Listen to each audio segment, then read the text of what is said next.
Welcome everybody to another episode of Manufacturing on Demand with Demand Chain. I am your host, Andy Moldenhauer, and as always, we have John Graf joining us down in southern Wisconsin. And today, we're excited to have a special guest. Shelby Deman from our Detroit area location is joining us to help. Shelby's a senior consultant here at Demand Chain, been in the ecosystem, what now, 9-10 years, Shelby? Just about, yep. Awesome. And she and John work together on our manufacturing clients. And she had the opportunity very recently to put together our perspective on the Winter 25 release. And that is going to be the topic of today. We know that we are in the midst of Salesforce deploying Agentforce, and we just got out of Dreamforce, and there's all that excitement. But you get 3 releases a year. And you pay a lot of money for your software from Salesforce, and part of that value is updates that come three times a year. And Winter 25 is on us. So we thought we'd take a moment with this edition and just go through what we see as bigger things in Winter 25 that you should pay attention to from a manufacturing point of view, some sales, some service features, some administrator specific things that are neat, and some things that we see coming down the road. So that being said, why don't we get started here, and I'll play the MC and kick us off. I'm going to ask you, Shelby, let's start off on the sales side. Sure. I heard there is something that Salesforce has been working on for a while that is now available to the sellers for account planning. Can you start us off and talk about that? Yeah, absolutely. Thanks, Andy. There's a couple of things for Sales Cloud. One is in the last release, the seller home was available on specific apps. Now that is generally available for all of the apps. So you can now set that to be available for any app that you are on within Salesforce, just giving you some enhanced capabilities there.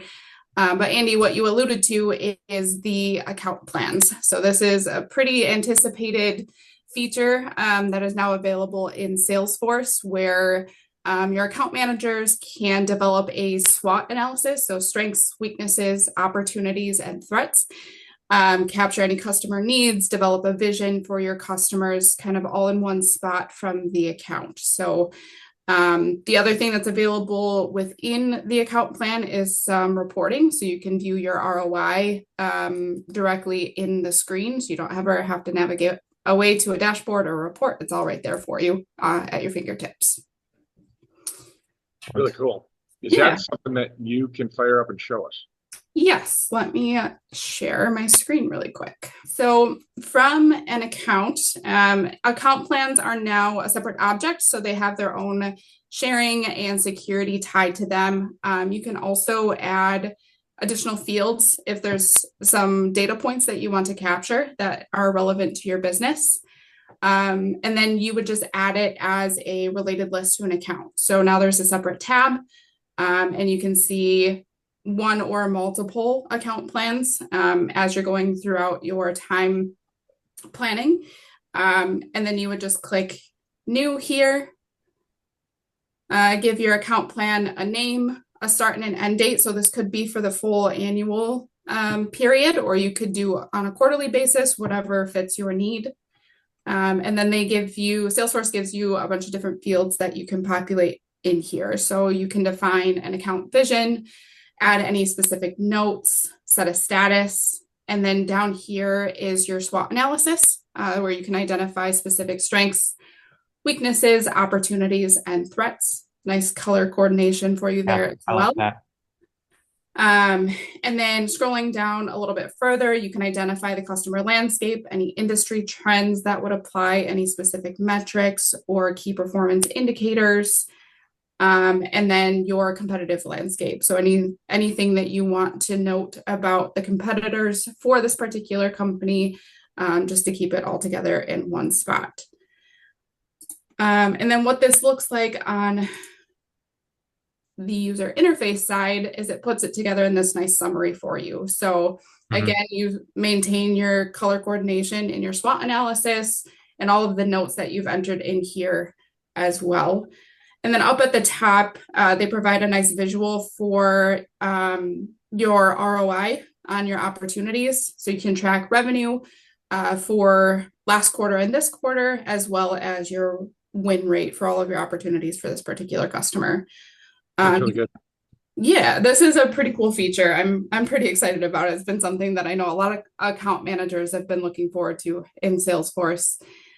Um, and You then know two, what I like about this is that it fits so well into a lot of the manufacturing cloud features that go into it. Even the last screen you're showing, it showed sales agreements was one of the tabs that was right there. Other things you'd want to know whenever you're getting preparing to talk to an account, go and work out a business, set up a new deal, work on a new contract. You can have the sales agreement, you can have the partner visit management, you could have your advanced account forecast associated directly to that record right there, I imagine. yeah, absolutely. Accounts are shaping up to be the hub for all of your information related to an overall plan, as you mentioned, John, sales agreements, really anything that you need at your fingertips to interact with a customer is now going to be on the account. So it makes it a lot easier for account managers and sales reps to get at the information that they need. Really good. Thanks for diving into that one, Shelby. Yeah, absolutely. Now, as John was mentioning, that planning for an account is in manufacturing is really important, right? Knowing everything that's going on and striving for as much detail as you can. So that addition is really cool. John, are there anything that you saw in the release that is manufacturing specific that you want to highlight? Absolutely. There's a lot of things that we're moving under the covers for manufacturing cloud in this particular release. But the ones that really jump out at me and clients that I've implemented with are going to be the updated interface for the sales agreement. They're making it easier for people to get information in. They know what product is there. If you have unique names for your products, you'll be able to see that there. Accuracy with decimal points. I know a lot of folks need to they don't always deal in whole units. If they're dealing with decimal points, this is going to be an easier win for you to review within a sales agreement. And of course, being able to convert, say, a quote over to a sales agreement as well. All of these are great immediate features. And we're not even touching the big part of the iceberg on a lot of what's going on with manufacturing cloud. You want to go deeper, we can talk a lot longer about that. Well, I tell you, there's one thing that I have to go deeper on because I don't think you said it, but I've been wondering about it for weeks and weeks. It's this asset lifecycle service management stuff. ASLM, I think they call it. Yeah. You got to Yeah. enlighten me on this, John, Shelby. This one's going to be really fun. Why am I excited about this so much? This one's going to be a lot of fun. My very first company I worked with on Salesforce made giant units, and that I always had those long conversations with the COO about how he would love to have these huge units report back to Salesforce so they could know exactly when maintenance need to be ran on the unit, or they can go and suggest, hey, maybe replacement parts are a good time. It's a good time to buy these because you're going to need them at some point in the near future. So having your assets connected into Salesforce so that your customer service team can sit there and monitor all of the units that are out in the field, having that is a service that your clients and customers will never forget. It's a huge win right now. Comes with the field service lightning package within manufacturing cloud. Really cool. Absolutely cool. Yeah, Great. absolutely. One thing I would add too is with connected assets, you would have the ability to predict and have Salesforce create work orders before service is even needed. So giving you a repository for your sale or your service reps to know work needs to happen before it actually needs to happen. So Yeah. going from a reactive to proactive approach. It makes it really easy, and it's also cost saving in the end because if you've got a core unit of 10 customer service reps, they're going to be able to cover hundreds of thousands of units because with all of the data coming into place, they know exactly which ones to look at and when. It'll be a huge savings for you in the long run. Definitely. Really good. Really, really good. So let's take that service topic now and move over to Service Cloud. I was in reading the notes, I saw something in there that I don't know if Salesforce has really ever deployed before as a service to its customers. Shelby, can you talk to me about the journey stuff that's coming with Service Cloud? Yeah, now with the Winter 25 release, this is in beta stage, it's not generally available, but Salesforce is providing what they're calling My Service Journey.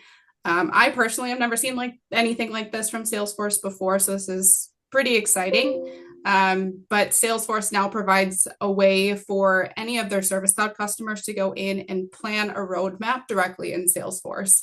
And it'll show you all of the features that you have available with your license set, and allow you to plan out specific features that are quick wins. They could be longer roadmap items. That gives you the capability to look at all of that in one spot and in Salesforce as well. Love it. Absolutely. That's cool. Yeah, that's amazing because we're talking about a winter release here. There's 3 a year. Salesforce has been around for 20 years or 20, more than that.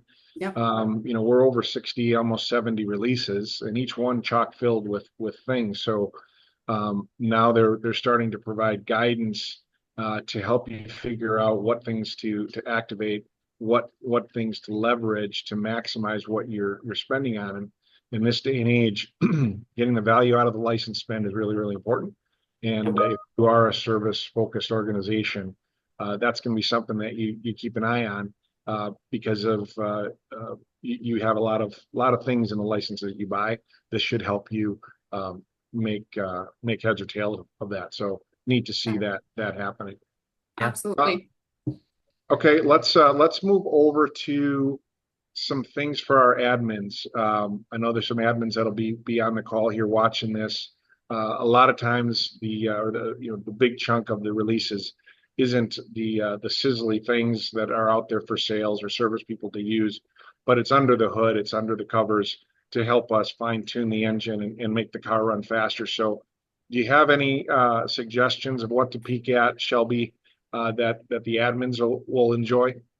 Yeah, absolutely. A couple of things to point out, and personally starting my career as an admin, these things are items that I know admins have been asking a long time for. So one of those is what Salesforce is calling the user access summary. So it'll give you a holistic view of everything that your users have access to from an individual perspective. So you no longer have to go into profiles or permission sets to figure out which users have access to what features. Directly from the user settings, you can look at what they have access granted by, and kind of narrow down if you need to make any changes. It's all in one spot for you. The other piece still having to do with users is they've now provided inline editing from user list views. So now you can mass change users in one screen. You don't have to go into the individual user records anymore.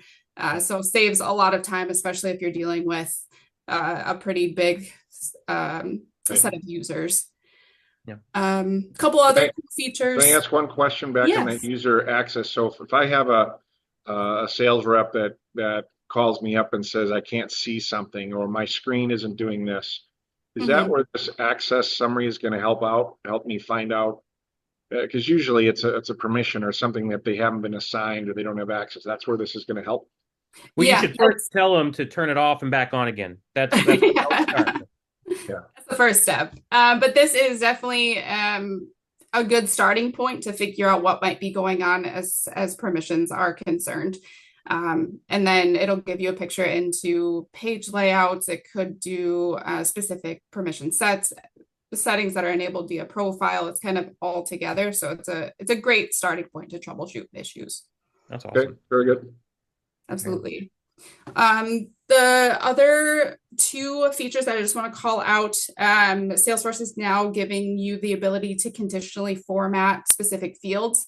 As long as you are using dynamic forms in your Lightning record pages, you can now add conditional formatting via rule sets. So you can add icons, colors, really anything that you want. I know that's been anticipated for a long time. It's something that users, admins in particular, have been asking for. The only downside I'd see to that is that there's going to be a ton of requests once the end users figure out that this can be done.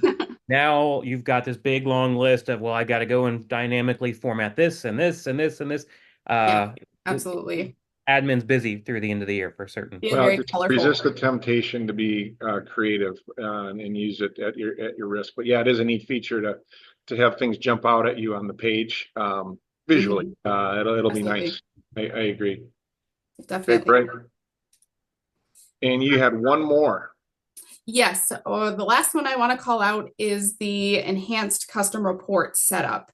I know a lot of admins will go in to create custom report types that looks very archaic, very classic interface when you go in there, where now it's more lightning interface. There's a lot of drag and drop functionality. You don't have to navigate into the specific layouts to bring fields into your report types. It's all together in one spot now. And it's an updated interface, which is nice. Great. All right.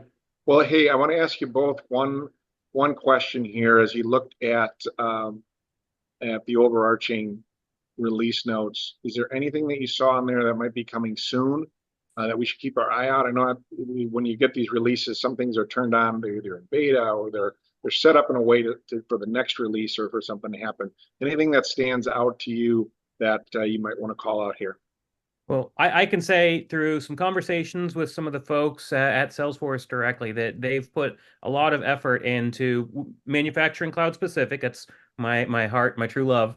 Inventory visibility, they've got some new features that are available now through this release, but it's going to start building more and more so that you're going to be able to actually do more than just search and transfer your inventory. So there's great opportunities there. Additionally, product service campaigns, they're there now, but they're going to be building out more features so you can create tons of work orders based off of maybe a recall or some other feature that like the asset service lifecycle management we were talking about earlier. And additionally, connected assets also available now, but they're going to be building this out so that we can start connecting, as we said earlier, all of your units back into Salesforce directly. I mean, that's just the top layer of the things that I think that is exciting about what's coming forward. Shelby, you see anything else along the lines? Those were my top three, especially related to manufacturing cloud. I think connected assets, I've seen a lot of improvements and enhancements there. So I'm excited to see what Salesforce comes out with, especially in this next release. Yeah. Really good. Well, hey, folks, we thank you for joining us again. The Salesforce keeps advancing. The technology you have available for your manufacturing efforts is only getting bigger. This release, look at that account plans area, a way for you to organize account by account by account, your strategy of how you're going after and fold in the existing features that you already have around forecasting and agreements. We talked about some of the newer things that are coming around those sales agreements, some enhancements there, the asset lifecycle service cloud itself is getting that uplift to help you take advantage of the licenses you have, and a myriad of things for our admins to make their lives easier and more effective as they work with Salesforce. So Shelby, thank you for joining us. Your Thanks for insight having me. is amazing. We'll have you back again. John, as always, a pleasure doing this with you. Absolutely. And with that, we will sign off from Manufacturing on Demand. We will talk with you next time. I'm sure we'll be getting into some AI stuff, as that will be all around us. So take care, everybody. Thank you for joining. Enjoy, folks. Bye, everyone.